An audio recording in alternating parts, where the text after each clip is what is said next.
입주한 지 2주쯤 된 지난달 14일 밤, 누군가 현관문을 흔들기 시작했다고 합니다. 아래층에 사는 부부가 층간소음이 있다며 민원을 제기하기 시작한 겁니다.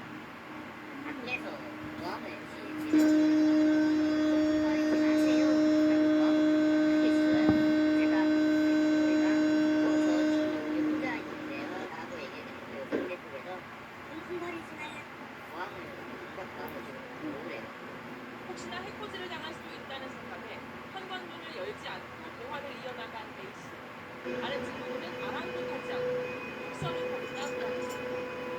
이후 A씨는 여름 휴가를 다녀왔는데 집에 들어서기 전 현관문 앞에 찍힌 누군가의 발자국을 확인했습니다. 아래층 사람들 소행이라고 직감한 A씨가 현관 출입 기록을 뒤져봤더니 아래층 여성의 얼굴이 찍혀 있었습니다.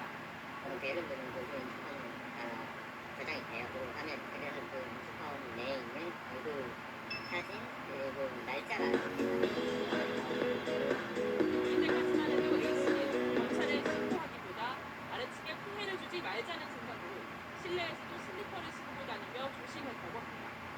그런데 어머니와 둘이 있던 지난 7일 밤 갑자기 복도에 불이 켜지더니 현관문을 발로 차는 소리가 들리기 시작했습니다. 아래층 내부였습니다. 공포에 질린 A씨와 당시 찾아왔던 어머니는 증거 확보를 위해 현관문 앞에 CCTV를 달았습니다. 그리고 3일 뒤 실제로 집 앞에 찾아와 현관문을 발로 차는 여성의 모습이 포착됐습니다. 보시면 알겠지만 싫어서 찾아요. 집이 막 떠나가기 힘들고 그래서 굉장히 무섭고 그로부터 이틀 뒤인 지난 12일에는 아래층 여성은 20차례에 걸쳐 A씨의 현관을 걷어차고 돌아갔습니다. 곧장 경찰에 신고한 A씨. 출동한 경찰에게 그런 적이 없다고 발뺌하던 여성은 CCTV 영상을 보여주자 그제서야 인정을 하고 A씨를 찾아왔습니다. 하지만 발길질에 대한 사과는 없었습니다.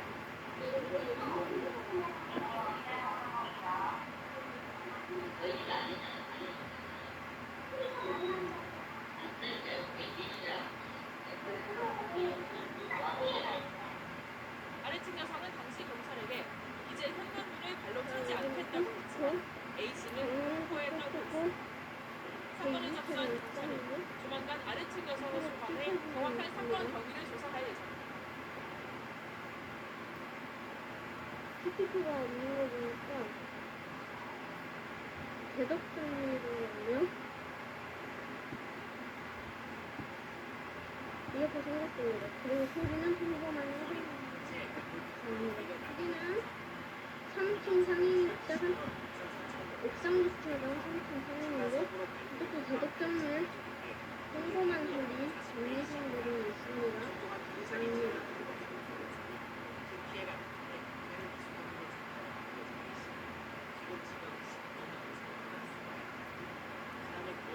여기는 대덕정리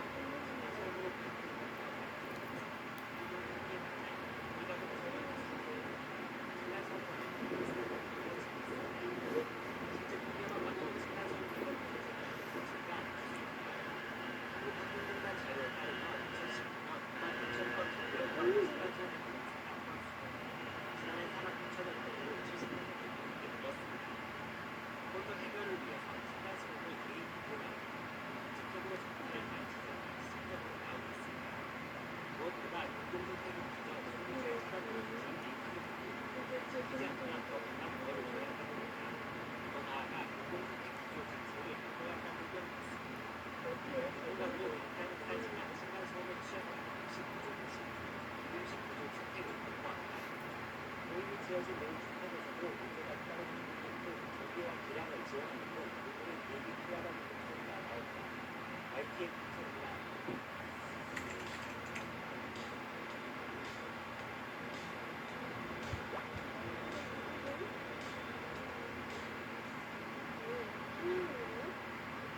충남 천안의 아파트에서 40대 남성이 층간소음 문제로 윗집에 살던 이웃 주민을 흉기로 살해했습니다.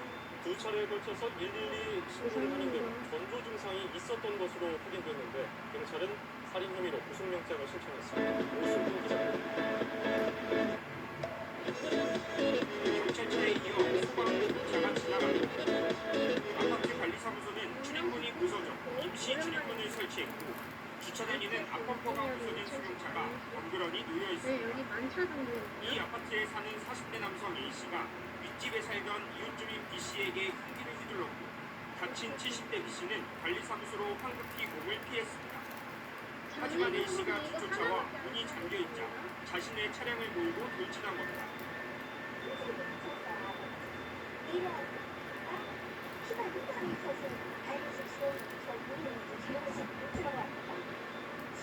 여기 바꾸는 A씨는 관리사무소 안에서 또다시 흉기를 휘둘렀고 복부 등을 크게 다친 네, B씨는 옥상 병원으로 주차장은 옮겨졌지만 결국 숨졌습니다. 2020년도 범행 직후 11일까지 A씨는 관리사무소 직원과 주민에 의해 제압됐고 신고를 받고 출동한 네, 경찰은 최근 현행범으로 들어서 체포했습니다. 태영경기 경찰 조사에서 A씨는 층간소음으로 범행했다고 자백했습니다. 이들은 평소에도 층간소음 문제로 갈등이 깊었고 두 차례에 걸쳐 112 신고가 접수되는 등 전조 증상이 있었던 것으로 확인됐습니다. 지난 10월 피해자 B씨 아내가 누군가 밖에서 계속 문을 두드린다는 신고가 있었고 여기 지난달에는 윗집에서 시끄럽게 한다며 A씨가 경찰에 신고했던 것으로 파악됐습니다. 고장났어요. 층간소음 민원이 잇따르자 관리사무소는 A씨를 임대세대의 꼭대기층으로 옮겨주는 것으로 사전 협의를 마쳤던 것으로 전해졌습니다. 고쳐졌네요. 고장났는데 경찰은 A씨에 대해 구속영장을 신청했습니다. 다시 YTN 고쳐졌습니다. 오승입니다. 저번까지만 해도 고장났었는데 고쳐졌습니다.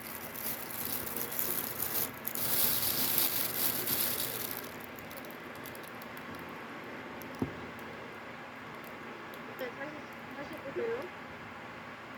층간소음 시비 끝에 끔찍한 방화 살인을 저지른 안인득 사건 자, 기억하시나요? 출처리동 태영경기 고쳐졌어요. 아파트 아래층 주민이 분기로 위층 주민을 폭행하는 사건이 일어났습니다. 여기에 있습니다. 비슷한 사건이 되풀이되고 있는데 대책은 없는 걸까요? 유호영 기자가 취재했습니다. 지난 26일 저녁 이 임대 아파트에 사는 A씨 집 현수학문을 누군가 거칠게 두들겼습니다. 바로 아래층에 사는 50대 남성 김모 씨였습니다.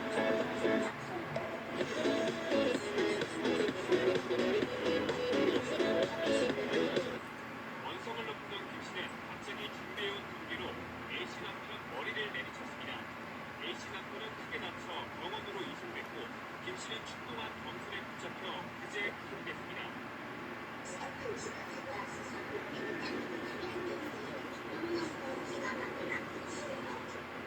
A씨 가족은 평소 김 씨가 층간소음 문제로 위협적인 행동을 반복해왔다고 말합니다.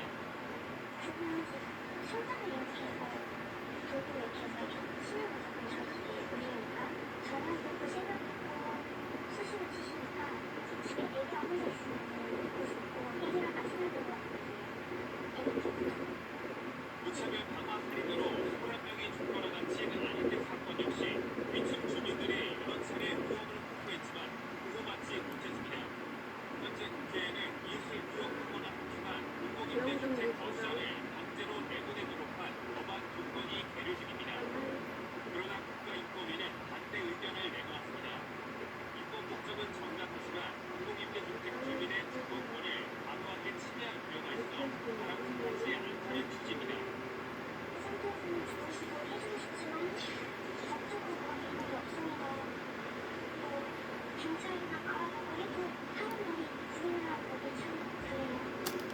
위협적인 이웃 주민으로부터 보호받아야 할 권리와 임대주택에서 쫓겨나지 않고 살 수 있는 권리 사이에 균형을 맞춘 대책이 필요해 보입니다.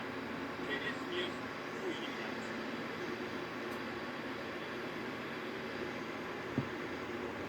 주차하는데요?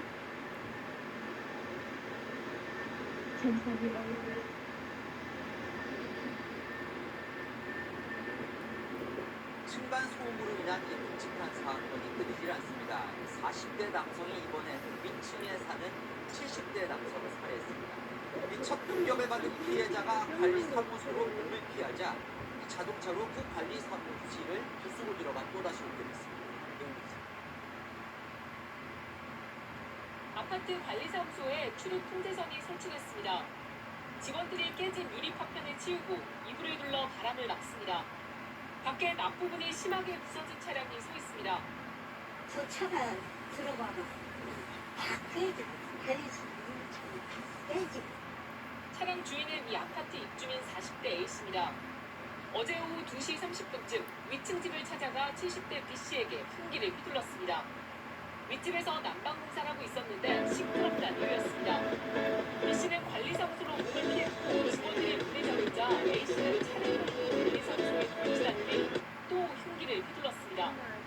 심정지 상태로 병원에 옮겨진 B씨는 숨졌고 A씨는 현장에서 붙잡혔습니다. 임대주택에 거주하는 이들은 평소에도 층간소음 문제로 갈등을 빚어왔습니다. 지난 10월과 지난달에도 층간소음 관련 112 신고가 있었던 걸로 파악됐습니다. 관리사무소는 A씨 집을 옮기기로 하고 절차를 진행 중이었지만 참견을 막지 못했습니다. 입주 초보는 어제 우리가 공사하면서 주민을 쫓아오고 있는 거예요. 경찰은 A씨에 대해 살인과 특수재물 손괴 등 혐의로 구속영장을 신청할 예정입니다. 채널A 뉴스 배윤입니다.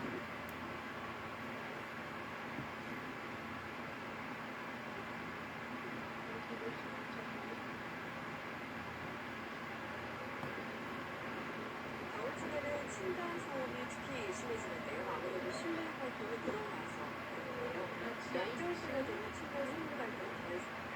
어느 정도 뒤에 오실 수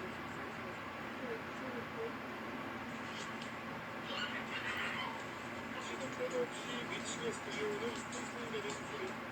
이런 층간소음 문제는 겨울철 두드러지게 증가하는 것으로 나타났습니다. 서울시가 2014년 4월부터 접수된 층간소음 민원 2,500여 건을 분석한 결과입니다. 지난해 기준으로 보면 10월에는 민원이 51건이었지만 12월에는 109건으로 피해 요구가 매우 줄었습니다. 층간소음 원인은 뛰거나 덮는 소리가 절반 이상으로 가장 많았고 망치질과 가구들이 반려동물 짖는 소리 등이 뒤를 이었습니다. 피해를 호소한 세대는 아래층이 70% 가까이를 기록해 압도적으로 많았습니다. 위층이 민원을 제기한 경우도 25% 가까이 나타났는데 루퍼 스피커 설치 등 아래층의 무곡 소음으로 고통을 겪고 있는 것으로 조사됐습니다. 서울시는 설 연휴 가족들이 모일 경우 층간소음 분쟁이 심해질 수 있다며 주의를 당부했습니다.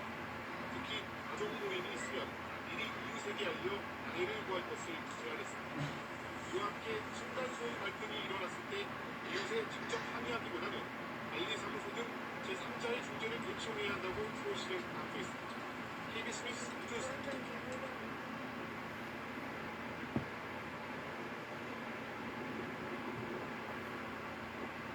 30대 남성이 아파트 엘리베이터에 타고 있던 바로 위층에 사는 일가족을 향해 흉기를 휘둘렀습니다. 범행 직후 스스로 목숨을 끊었는데요. 경찰은 층간소음 갈등에서 비롯된 범행일 가능성에 무게를 두고 있습니다. 오세정 기자입니다. 아파트 공동연관 앞에 순찰차들이 출동했고 과학수사대원들도 오늘 아침 이 아파트시 2층에서 일가족 3명을 태운 엘리베이터가 15층에 도착하자 30대 남성 주민이 탔고 그 직후 일가족에게 흉기를 휘둘렀습니다. 사건이 발생한 아파트 계단입니다. 계단벽에는 손자국처럼 보이는 무늬가 남아있는데요. 흉기로 공격받고 다급히 피신하면서 생긴 화면으로 보입니다. 습격을 당한 40대 부부는 상처를 입었지만 생명에는 지장이 없고 부부의 딸도 찰과상을 입는 데 그쳤습니다. 이웃 주민이 문을 열어줘 피해자 가족의 피신을 보았습니다. 국정에 올라왔는데 맨 마침 우리 애기가 튀어나온 거야. 여기 있었는데 애가 어머니가 다니고 나왔어. 들어오시더니 가해자인 30대 남성은 자신의 집에서 숨진 채 발견됐습니다. 경찰은 범행 직후 스스로 목숨을 끊은 걸로 보고 있습니다. 숨진 남성은 피해자 가족의 바로 아래층에 사는 주민으로 파악됐습니다. 주민들은 위층 일가족이 이사 온 뒤부터 층간소음 갈등이 있었다고 말했습니다. 문제가 있었다. 이사 오고 나서 경찰은 치료 중인 피해자를 조사해 정확한 사건 경위를 파악할 방침입니다. 채널A 뉴스 오세정입니다.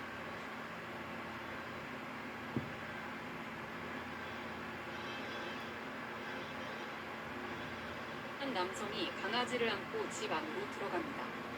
잠시 후 모자를 뒤집어 쓴 남성이 계단으로 올라와 힘껏 병을 던지고 서둘러 사라집니다. 현관문을 발로 마구 차기도 합니다. 소음 피해를 호소하던 이웃 주민이었습니다. 저희가 어렸을 때 그 소리가 나는데도 저희하고 완전 처음엔 말로 시작된 항의, 3개월 뒤엔 물리적 위협으로 이어진 경우입니다. 결국 이 남성은 스토킹 처벌법 위반 혐의로 벌금 500만 원 처분을 받았습니다.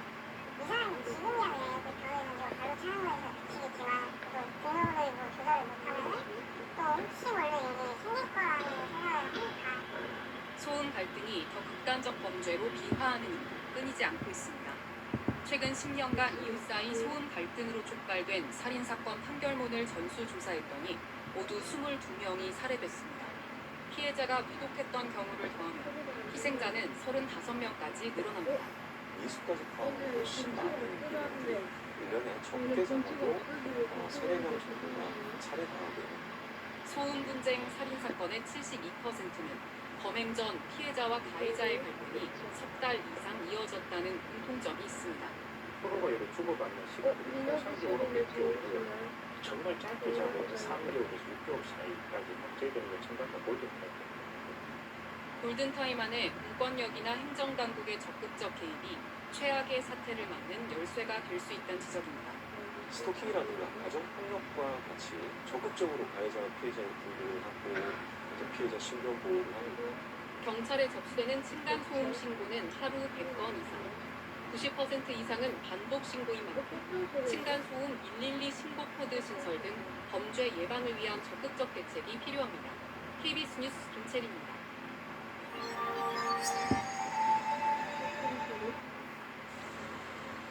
난 귀의 세계로 들어가 귀신들을 찾아가겠어. 넌 누구냐? 동 오직 넷플릭스에서.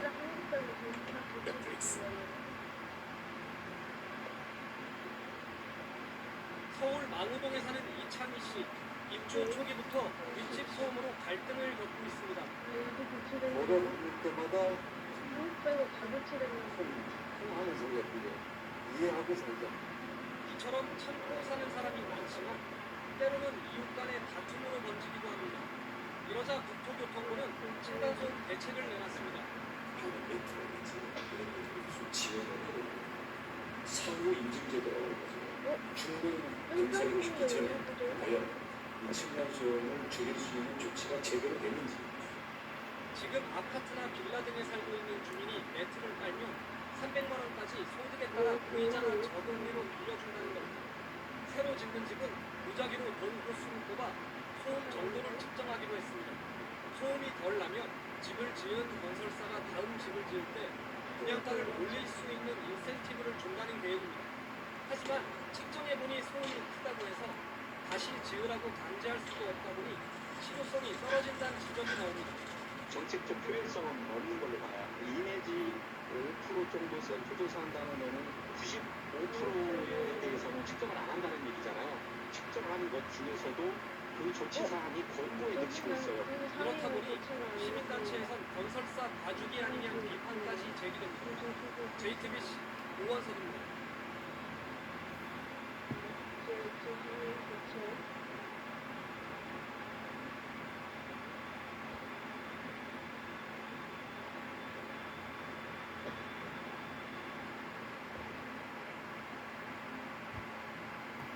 부산의 한 아파트에 사는 60대 부부.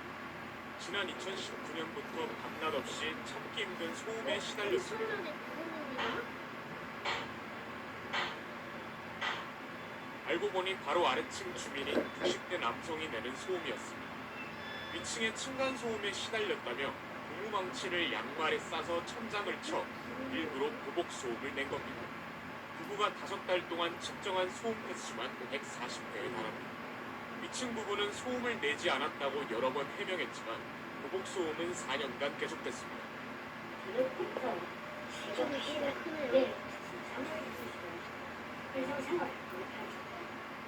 참다 못한 윗집 부부는 경찰에 신고했고 아랫집 주민은 2번이나 벌금형을 선고받았지만 소음은 이어졌습니다. 경찰은 결국 이 남성에게 접근 금지 명령을 내리고 스토킹 혐의를 적용해 송치했습니다. 부산지법 서부지원은 아래층 남성에게 스토킹 처벌법을 적용하여 징역 1년 6개월을 선고했습니다. 층간소음 문제로는 이례적으로 실형을 내린 겁니다. 재판부는 이 남성이 피해자가 일상생활을 할 수 없을 정도로 끊임없이 소음을 일으켰고 특히 사건 수사와 기소, 접근 금지 조치에도 아랑곳하지 않고 범행 대부분을 부인하고 지속, 반복하고 있다며 양형 이유를 밝혔습니다. 법정 구속된 남성은 재판 결과에 불복해 항소했습니다. KBS 뉴스 김옥철입니다.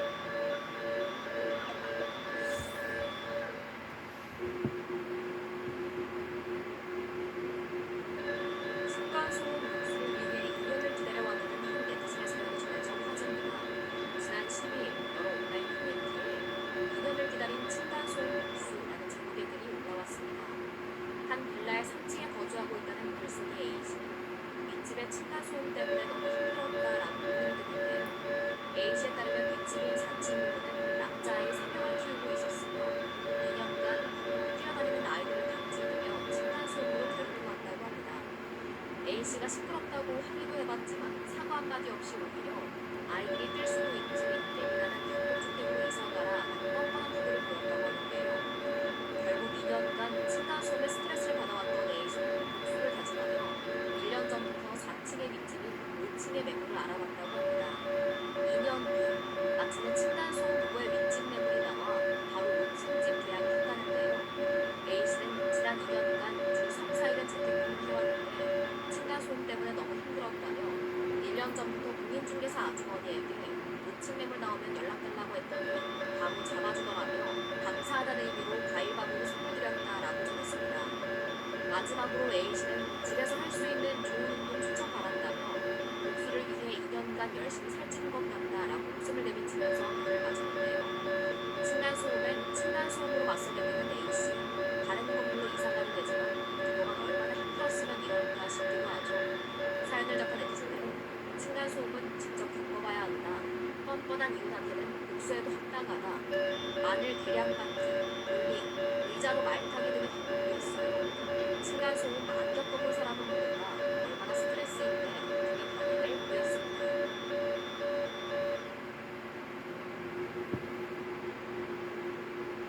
매달 나가는 장난이에요.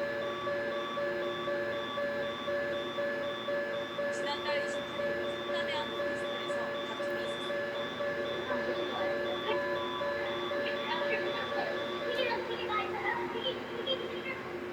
몇 달째 계속된 벽간 소음이 문제였습니다.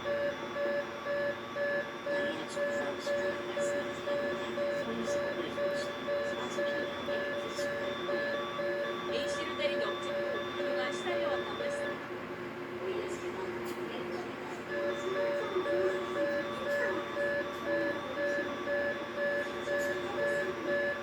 경찰까지 출동했습니다. A씨는 친구 집에서 잠시 지내고 있습니다.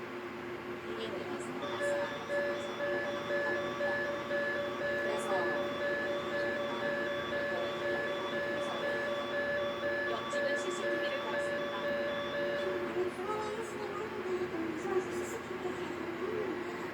때린 사람도 맞은 사람도 모두 불안한 겁니다. 사소한 분노 자체도 확산되는 이른바 그 분노 사회로 평범한 사람들에게 이렇게 전파되어 있는 거고 신기난동이라고 하는 것이 하나의 불철지게 또는 그 촉매 역할을 하는 전문가들은 분노와 공포가 일상이 되고 있다고 진단했습니다. JTBC 박지영입니다.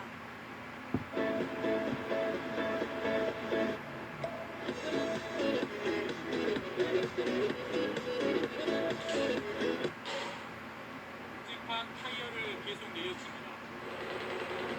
뾰족한 낙대로 빠르게 때립니다. 아래층에선 소음 크기를 정밀 측정합니다. 아파트 바닥 구조가 층간소음을 잘 차단하는지 시험합니다.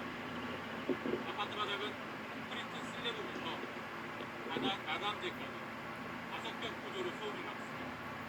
2013년에 슬래브 최소 두께가 120mm에서 210mm로 늘었습니다. 전국의 모든 아파트 바닥은 이 기준을 통과했는데 서류상 보면 감사원이 전국의 아파트 191세대의 바닥 구조를 표본 점검한 결과 60%가 최소 성능에도 미달했고 최소 기준을 넘긴 것도 대부분 성능을 부풀렸다고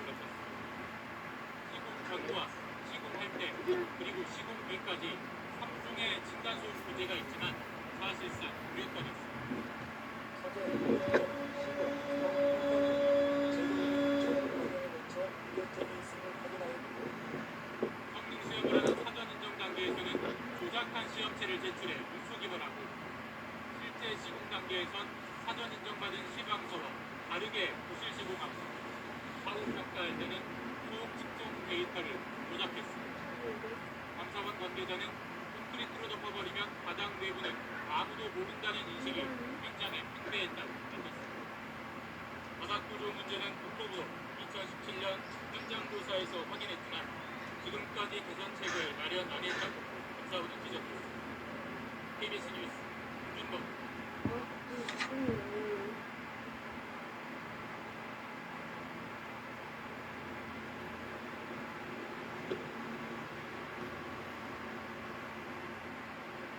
지난 26일 저녁 이 임대 아파트에서는 A씨 집 옥상문을 누군가 거칠게 두들겼습니다. 바로 아래층에 사는 50대 남성 김모 씨였습니다. 갑자기 들어서 짝 소리가 나는 거예요. 뒷집에 있어서 그래서 왜 시끄럽게 원성을 높이는 김 씨는 갑자기 그대의 흔들로 A씨 남편은 머리를 내리쳤습니다. A씨 남편은 크게 다쳐 병원으로 이송됐고 김 씨는 충분한 경찰에 붙잡혀 그제 구속됐습니다. A씨 가족은 평소 김 씨가 층간소음 문제로 위협적인 행동을 반복해왔다고 말합니다. 무차별 방화 살인으로 21명이 죽거나 다친 안인득 사건 역시 위층 주민들이 여러 차례 위협을 폭로했지만 보호받지 못했습니다. 현재 국회에는 이웃을 위협하거나 폭행한 공공임대주택 거주자를 강제로 내보내도록 한 법안 2건이 계류 중입니다. 그러나 국가인권위는 반대 의견을 내놓았습니다. 인권 목적은 정당하지만 공공임대주택 주민의 주거권을 과도하게 침해할 우려가 있어 바람직하지 않다는 취지입니다. 위협적인 이웃 주민으로부터 보호받아야 할 권리와 임대주택에서 쫓겨나지 않고 살 수 있는 권리 사이에 균형을 갖춘 대책이 필요해 보입니다. KBS 뉴스 고인입니다.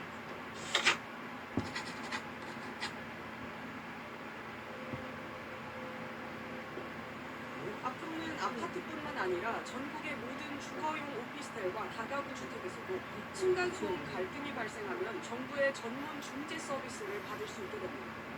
기후에너지환경부는 오늘부터 층간소음 이웃사이 서비스 대상을 전국 비공동주택으로 전격 확대한다고 밝혔습니다.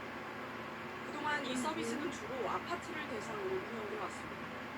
오피스텔이나 다가구 주택의 경우 일부 지자체나 수도권에서만 시범적으로 운영됐지만 오늘부터는 전국 어디서나 전문가의 상담과 현장 소음 측정이 가능해진 겁니다. 도움이 필요한 시민은 전용 전화나 홈페이지를 통해 상담을 신청할 수 있으며 갈등이 심할 경우 전문가가 직접 방문해 소음을 측정하고 이웃 간의 조정을 돕게 됩니다. 지난해 층간소음 이웃사이 서비스 전화 상담은 32,000여 건 이루어졌습니다. 이후 추가 전화 상담이나 소음 측정 등 현장 진단이 실시된 경우는 각각 4,700여 건과 2,100여 건이었습니다. 정부는 아파트 시공 단계에서의 층간소음 차단 성능 검사도 대폭 강화하기로 했습니다.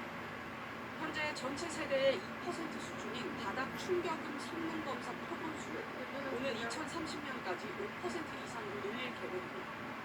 특히 그동안은 검사 결과가 기준에 미달하더라도 보완 조치가 권고 사항을 거쳐 실효성이 낮다는 지적이 많았습니다.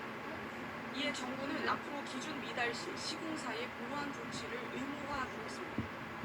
이와 함께 현재 700세대 이상인 단지에만 의무적으로 설치하게 되어 있는 층간소음 관리위원회 대상으로 오는 2027년까지 500세대 이상 단지로 확대해 주민자치기구를 통한 자체적인 갈등 해결 능력도 키울 방침입니다.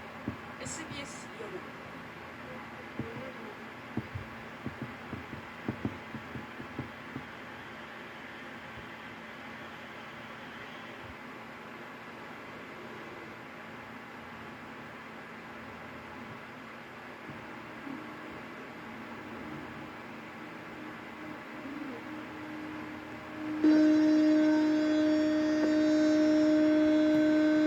최근에는 서울 지하철 4호선에서 전동차 고장으로 17명이 다치고 수백 명이 어두컴컴한 지하 선로를 걸어서 대피하는 사고가 있었습니다. 최근에 지하철 사고가 부쩍 잦아졌는데 전동차와 선로의 노후화가 가장 큰 원인으로 보입니다. 이승국 기자가 보도합니다. 지하철 4호선 전동차 고장의 원인은 차단기 전열 불량. 전차선이 단전되면서 열차가 멈추고 내부 조명이 꺼진 겁니다. 터널 안에서 당황한 승객들이 직접 문을 열고 선로로 대피할 때까지 안내 방송이나 대피 지시는 없었습니다. 공기가 차단돼도 방송이 나와야 돼요. 나와야 되는데 퓨즈가 달라지면서 안 나와요. 수동장치 퓨즈가 차단이 됐어요. 앞서 지난달 7일 4호선 이촌역 인근 선로에서는 균열이 발견됐고 지난해 11월에는 1호선 석계역에서 고장으로 전동차가 1시간 동안 멈춰 있는 등 최근 크고 작은 사고가 잇따랐습니다. 전문가들은 낡은 전동차와 노후화된 선로를 잦은 사고의 원인으로 꼽습니다. 분명히 다 돼갔다고 봐야겠습니다. 전동차라고 기대인데 자동차하고 다르겠네요. 25년 썼을 때는 어떻게 되겠나 이런 거 생각해봐요. 지금 고장나는 그런 전기장치나 이런 것들은 당연히 일어나는 걸로 생각이 듭니다. 지난해 말 기준으로 지하철 1, 2, 3, 4호선 열차의 57% 정도가 20년 넘게 운행되온 것으로 조사될 정도로 전동차 노후화는 심각한 상황. 이번에 사고가 난 전동차 역시 1994년 투입돼 22년째 운행 중이었습니다. 시민들의 안전을 위해 노후 전동차와 관련 시설에 대한 교체가 시급하다는 지적입니다. 연합뉴스 TV 이승국입니다.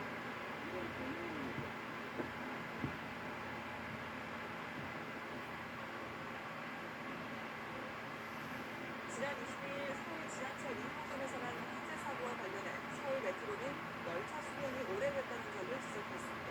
이 때문에 노후 차량을 공한 정부 지원을 요구하기로 했는데 단순히 노후 문제만 해결할 수 없다는 지적도 나옵니다. 박수주 기자입니다.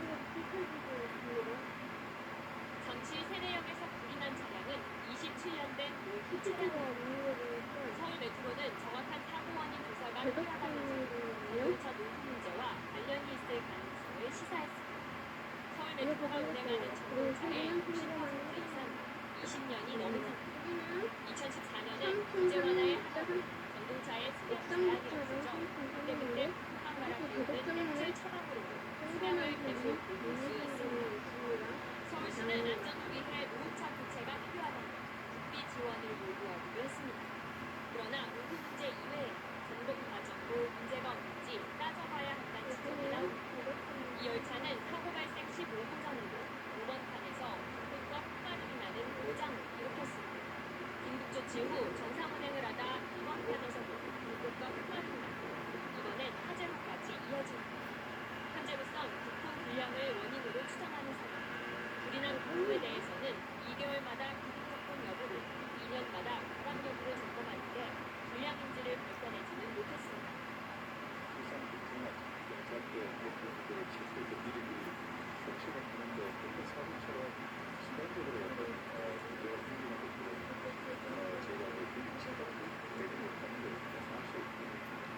따라서 단순히 노후 차량뿐만 할 것이 아니라 정기검사나 전동차 부품 관리 실태에 문제는 없는지 면밀히 따져봐야 한다는 지적이 나옵니다.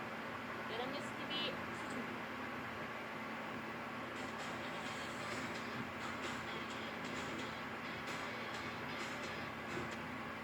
서울시 지하철의 안전 문제가 제기되면서 서울시가 노후된 전동 차량을 모두 공유로 했습니다. 이런 가운데 서울 메트로의 사죄안이 사의를 표명했습니다. 기자 연결합니다. 김세호 기자. 네, 서울시청입니다. 네, 서울시가 지하철 운영 방안을 발표했군요. 네, 그렇습니다. 서울시가 낡고 오래된 지하철을 운행 정지 20년까지 모두 바꾸기로 했습니다. 대상은 서울 지하철 2호선 500량과 3호선 150량입니다. 2호선은 4년 앞장이기 2020년까지 개인 자동 운전 자동차로 4호선은 2년 앞장이기 2020년까지 자동 운전 자동차로 운전합니다. 1호선 64량은 160일 중에 10장의 통과를 방문하며 4호선 460량은 별도 통과를 운전하는 것으로 되어 있습니다.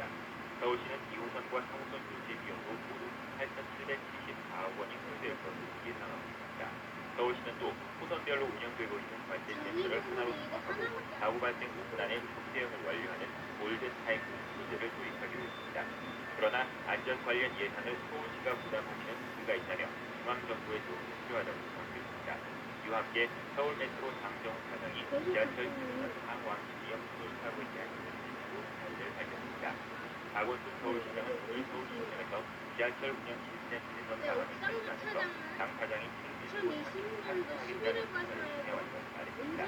하지만 최근 혼란을 막고 그 대책을 마련하기 위해서는 강정훈 사장이 사퇴를 하도록 할 계획을 진행할 것이라고 설명했습니다. 지금까지 서울시청에서 YTN 김종수입니다.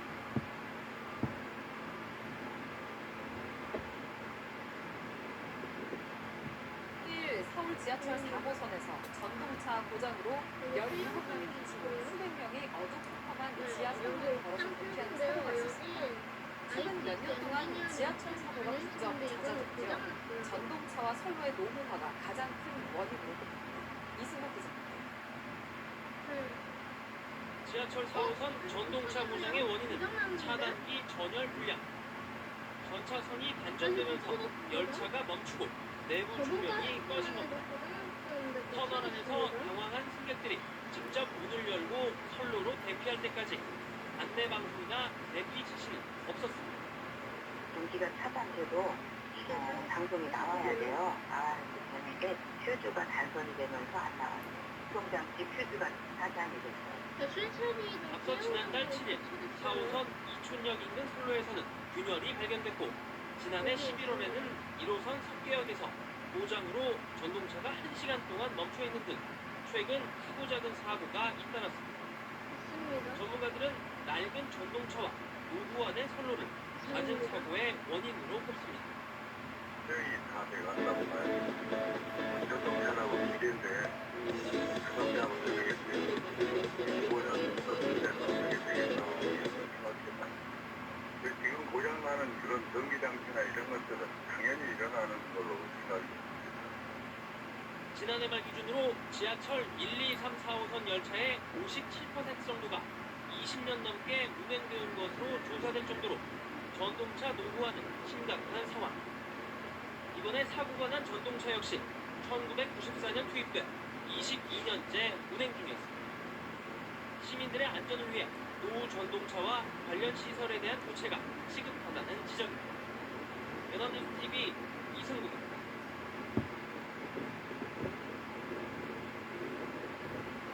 사고 원인으로 또 다른 정도 벌어지게 됐습니다. 차량이 너무 낡아서 안전장치에 결함이 생겼을 가능성입니다. 김선희 기자입니다. 추돌 사고가 난 전동차 앞차와 뒷차는 각각 1991년과 1990년에 제작돼 개인 25년이 된 구형 차량입니다. 따라서 제동이 제때 이루어지지 않은 원인으로 전동차의 노후화가 일어나고 있습니다. 전동차는 자동으로 안전거리를 확보하기도 했지만 차량 날과 결함이 생겼을 수 있다는 것입니다.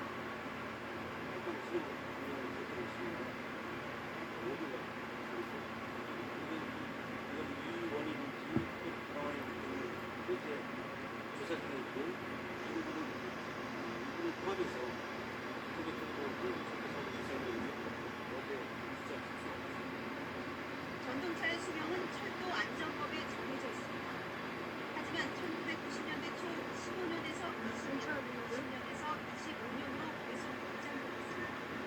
그러다 2009년 정밀 안전진단을 받아 문제가 없다고 인정되면 최대 40년까지 연장할 수 있도록 바뀌었고 지난 3월에는 이 규정마저 아예 폐지됐습니다. 안전진단만 통과하면 사실상 전동차를 무제한 사용할 수 있게 됐습니다.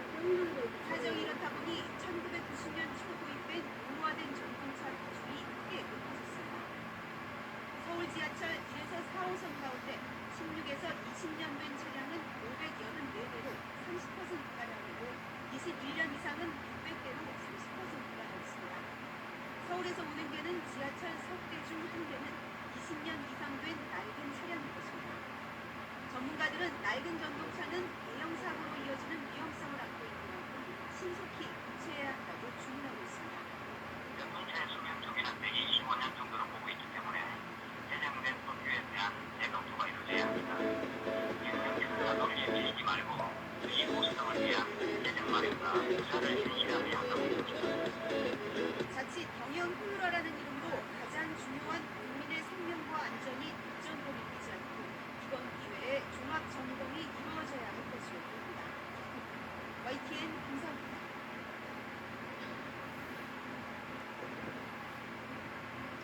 때문에 추월 사고가 난 지하철 전동차는 제작된 지 20년이 훨씬 넘은 낡은 차량입니다. 차량이 노후화돼 안전장치에 고라니 스트레스 방송이 제공되기 때문에 문제는 이같이 오래된 자동차가 한두 대가 아니라는 우선이 있습니다. 추돌 사고가 난 전동차 앞차와 뒷차는 각각 1991년과 1990년에 제작돼 거의 25년이 된 구형차입니다. 따라서 제동이 제때 이루어지지 않은 원인으로 전동차의 노후화가 반복됐습니다. 전동차는 자동으로 안전거리를 확보하기도 했지만 차량이 낡아 부담이 생겼을 수 있다는 지하의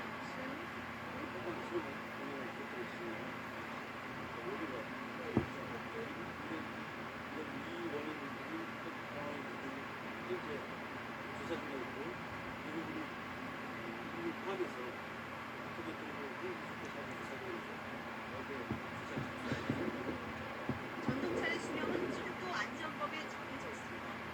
하지만 1990년대 초 15년에서 20년, 20년에서 25년으로 계속 연장되었습니다. 그러다 2009년 정밀 안전 진단을 받아 문제가 없다고 인정되면 최대 40년까지 연장할 수 있도록 합니다. 지난 3월에는 이 규정마저 아예 폐지됐습니다. 안전 진단만 통과하면 사실상 전동차를 무제한 사용할 수 있게 됐습니다. 사정이 이렇다 보니 1990년 초 도입된 노후화된 전동차 비중이 크게 높아졌습니다. 서울 지하철 1에서 4호선 가운데 16에서 20년 된 차량은 584대로 30%가량 되고 21년 이상은 600대로 30%가량 있습니다. 서울에서 운행되는 지하철 3대 중 1대는 20년 이상 된 낡은 차량이 됐습니다. 전문가들은 낡은 전동차는 대형 사고로 이어지는 위험성을 갖고 있기 때문에 신속히 교체해야 한다고 주문하고 있습니다. 전동차의 수명 쪽에는 125년 정도로 보고 있기 때문에 개량된 법규에 대한 재검토가 이루어져야 합니다. 명령 표현과 논리에 밀리지 말고 의의 보수성을 위한 개정 마련과 투자를 현실화해야 한다고 봅니다. 자칫 경영 효율화라는 이름으로 가장 중요한 국민의 생명과 안전이 일정하게 되지 않고 이외에 종합 점검이 이루어져야 할 것으로 보입니다. YTN 김상입니다.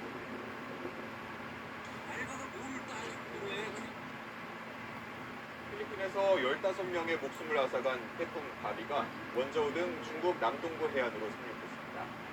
풍속 140km, 프랑스 땅 크기의 거대한 태풍에 중국 당국은 180만 명을 긴급히 대피시키는 등 초비상입니다. 신용진 기자가 보도합니다. 거센 바람에 가로수들이 흔들리고 범람한 바닷물이 도로에 넘쳐 흐릅니다. 타이완을 스치고 지나간 고호 태풍 바비의 영향권에 들어온 중국 남동부 해안가의 모습입니다. 심상치 않은 조짐에 저장성 소방관들이 모두 이곳으로 집결하고 있습니다. 시속 140km가 넘는 강풍에 프랑스 전체 면적에 달할 정도로 거대한 비구름을 뿜어 주민들이 바짝 긴장했습니다. 这次的话，好像是说要直面登陆，这个那肯定是对我们生活影响很大嘛。就后续就希望他快点走吧，不要停留太长的时间。 강도 비상 폐쇄에 돌입했습니다. 중국 국가기상센터는 4단계 경보 중 두 번째로 높은 주황색 태풍 경보를 발령했습니다. 먼저 인명 피해 가능성이 있는 인구 1000만 도시 저장성 원저우와 인접한 푸젠성에서 주민들을 긴급히 대피시켰습니다. 휴교령이 내려졌고 900편의 항공편이 취소됐으며 일부 고속철도 운행도 중단됐습니다. 어선은 항구에 정박하도록 했고 해상교량에는 임시로 통행을 제한했으며 풍력발전소도 정지시켰습니다.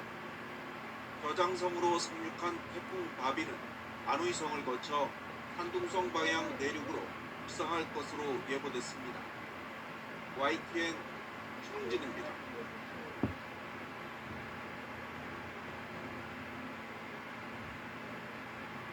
중국에 상륙한 태풍 바비는 내륙을 관통해 북상하면서 동북 지방까지 피해를 입혔습니다. 태풍이 지나간 남부 지방은 이제 40도에 육박하는 폭염을 걱정하고 있습니다. 베이징 김민정 특파원이 전합니다. 칭다오시 해안가에 집채만한 파도가 도로를 덮칩니다. 태풍 상륙 지점에서 약 900km 떨어져 있지만 위력은 그대로입니다. 태풍 바비는 중국 내륙을 따라 북상하면서 허베이와 랴오닝 등 동북부 지방에 시간당 70mm가 넘는 많은 비를 뿌렸습니다. 선양 시내 도로 곳곳이 침수되면서 차들이 오도 가도 못하는 처지가 됐습니다. 급류에 휘말려 차량 여러 대가 둥둥 떠내려갈 정도입니다. 我的妈呀！1、2、3，完了！哎，这交警、这消防也没法了。 걷는 걸 포기한 채 아예 헤엄을 치는 시민들. 주택 창문 밖으로 물고기가 헤엄치는 모습까지 포착됐습니다. 침수를 막아보려 애쓰지만 역시 역부족입니다.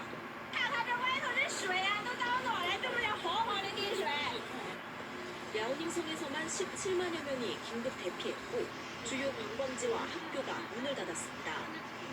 앞서 태풍 바비가 상륙했던 저장성에서는 산사태로 도로 곳곳이 끊기면서 중장비를 동원한 복구 작업이 진행됐습니다. 중국 남부지방엔 앞으로 일주일간 낮 최고 기온이 40도에 달하는 폭염이 예보됐습니다. 폭우와 폭염이 번갈아 나타나는 이상기후에 중국도 몸살을 앓고 있습니다. 베이징에서 KBS 뉴스 김미정입니다.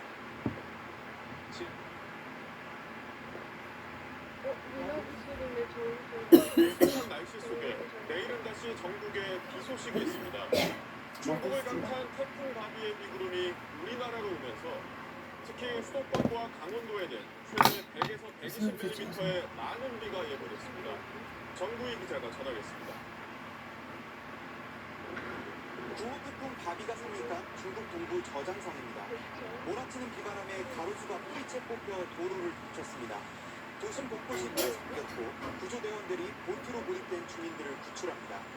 이번 태풍의 영향으로 중국에서 약 240만 명이 대피했고 2,800여 편 이상의 항공편이 결항됐습니다. 우리 기상청은 태풍 바비가 오늘 오후 3시 중국 내륙에서 소멸해 열대 저압부로 약화됐다고 밝혔습니다. 문제는 이 열대 저압부가 우리나라로 향한다는 겁니다. 태풍 바비는 지난 2일 태평양 먼바다에서 발생해 한때 최고 등급인 5등급까지 세력을 키우며 슈퍼 태풍으로 발달했습니다. 타이완 북쪽을 지나면서 타이완에서만 100여 명의 부상자가 발생했습니다. 그리고 중국 동부에 상륙한 건데 적외선으로 촬영한 태풍의 영상을 보면 태풍의 눈까지 선명했던 바비의 소용돌이 구조가 지금은 완전히 무너지면서 보시는 것처럼 구름 덩어리만 남아있는 모습이 확인이 됩니다. 열대 소용돌이 중심 근처에서 최대 풍속이 초속 17m가 넘을 때는 태풍이라고 불리지만 지금은 초속 17m 이하로 바람이 약해졌기 때문에 열대 저압부라고 부릅니다. 태풍보다는 약하지만 많은 비를 머금고 있는데 이 열대 저압부가 산둥반도를 거쳐서 내일 북한 평양 쪽을 지날 것으로 예측이 됐습니다. 이에 따라 북한으로 가까운 경기 북부에는 내일부터 모레까지 최대 120mm, 강원 북부에 최대 100mm, 서울에도 30에서 100mm의 비가 예보됐습니다. 이번 비는 내일 오전 수도권부터 시작해 전국으로 확대됩니다. 특히 내일 밤에는 시간당 20에서 50mm의 세찬 장대비가 예상되고 소속 15m의 돌풍이 부는 곳이 있겠습니다. 비가 그친 뒤엔 체감온도 30도로 오르는 더위가 계속될 전망입니다. 아직 장마가 끝난 건 아니어서 폭염과 폭우가 번갈아 나올 수 있습니다. SBS 정구입니다. 안녕하세요. SBS 사공상관입니다. 더 많은 기사와 라이브 이벤트까지 받아보시려면 오른쪽에 보이는 구독 버튼 꼭 눌러주시기 바랍니다. 고맙습니다.